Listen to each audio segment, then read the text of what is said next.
প্রিয় BA fifth সেমিস্টারের ছাত্রছাত্রীরা, আজকে আমি যে বিষয় নিয়ে আলোচনা করব সেটি হচ্ছে তোমাদের যে পলিটিক্যাল সায়েন্সের ডিএসসি A2 পেপারটি রয়েছে, ইন্ডিয়ান ফরেন পলিসি। এই পেপার থেকে আমি একজন শেষ মুহূর্তের তোমাদের প্রশ্নগুলো নিয়ে আলোচনা করব। তো ভিডিওটি দেখে নাও তোমরা। গুরুত্বপূর্ণ 10 মার্কসের মডিউল 1 থেকে কী কী প্রশ্ন পড়বে। প্রথমেই যে প্রশ্নটি পড়বে, বিদেশ নীতি গঠনের ক্ষেত্রে প্রচারের ভূমিকা আলোচনা করো। কূটনীতির যে কোনো দুটি ধরন সম্পর্কে আলোচনা করো। এই দুটি প্রশ্ন পড়বে। তারপর 3 নম্বর পড়বে, পররাষ্ট্রনীতি প্রণয়নে জাতীয় স্বার্থের ভূমিকা আলোচনা করো। তারপর 4 নম্বর প্রশ্ন হচ্ছে, কূটনীতির সংজ্ঞা দাও, পররাষ্ট্রনীতি ও কূটনীতির মধ্যে পার্থক্য আলোচনা করো। 5 নম্বর প্রশ্ন, পররাষ্ট্রনীতির হাতিয়ার হিসাবে সামরিক শক্তির ভূমিকা যাচাই করো। তারপর এই প্রশ্নগুলো পড়বে, তার মধ্যে যে প্রশ্ন দুটি প্রথমে স্টার মার্ক রয়েছে, এই দুটি প্রশ্ন ভালো করে তোমরা কিন্তু করে নেবে। তারপর দেখো, মডিউল 1 থেকে 15 নম্বরের প্রশ্ন, পররাষ্ট্রনীতির সংজ্ঞা দাও, এর নির্ধারকগুলি সম্পর্কে আলোচনা করো। জাতীয় স্বার্থ কী, জাতীয় স্বার্থ কীভাবে বিদেশ নীতি গঠনে প্রভাবিত করে তা আলোচনা করো। প্রচার কার্যের সংজ্ঞা দাও এবং এর প্রকৃতি ব্যাখ্যা করো।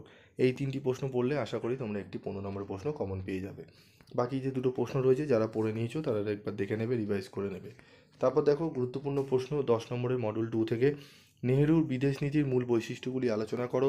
কাশ্মীর সমস্যা কীভাবে ভারত পাকিস্তান সম্পর্কে প্রভাব বিস্তার করেছে তা আলোচনা করো, অত্যন্ত গুরুত্বপূর্ণ প্রশ্ন।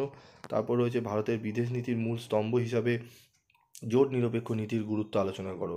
তারপর রয়েছে, ভারত ও বাংলাদেশের দ্বিপাক্ষিক সম্পর্কের সীমাবদ্ধতাগুলি উল্লেখ করো। এই প্রশ্নগুলো ভালো করে পড়বে। তারপর রয়েছে মডিউল 2 থেকে গুরুত্বপূর্ণ প্রশ্ন 15 নম্বরের, ঠান্ডা যুদ্ধোত্তরকালে ভারতের বিদেশ নীতির মূল বৈশিষ্ট্যগুলি আলোচনা করো। ভারত শ্রীলঙ্কার দ্বিপাক্ষিক সম্পর্কের বিবর্তন আলোচনা করো। ভারত ও নেপালের দ্বিপাক্ষিক সম্পর্ক বিষয়ে একটি নিবন্ধ লেখো। এই 3টি প্রশ্ন খুব ভালো করে নিও, আশা করি তোমরা অনেকটাই উপকৃত হবে। ঠিক আছে, বাকি যে 4 নম্বর এবং 5 নম্বর প্রশ্নটিও যদি পড়ে থাকো তাহলে একবার রিভাইজ করে নেবে। তো তোমাদের আর কোন কোন সাবজেক্টে লাস্ট মিনিটে সাজেশন লাগবে তোমরা কমেন্ট বক্সে লিখে জানাবে, আমি অবশ্যই চেষ্টা করব তোমাদের দিয়ে দেওয়ার। আজকের মতো ভিডিওটি শেষ করছি, দেখা হচ্ছে পরবর্তী ভিডিওতে। সকলে ভালো থেকো, সুস্থ থেকো।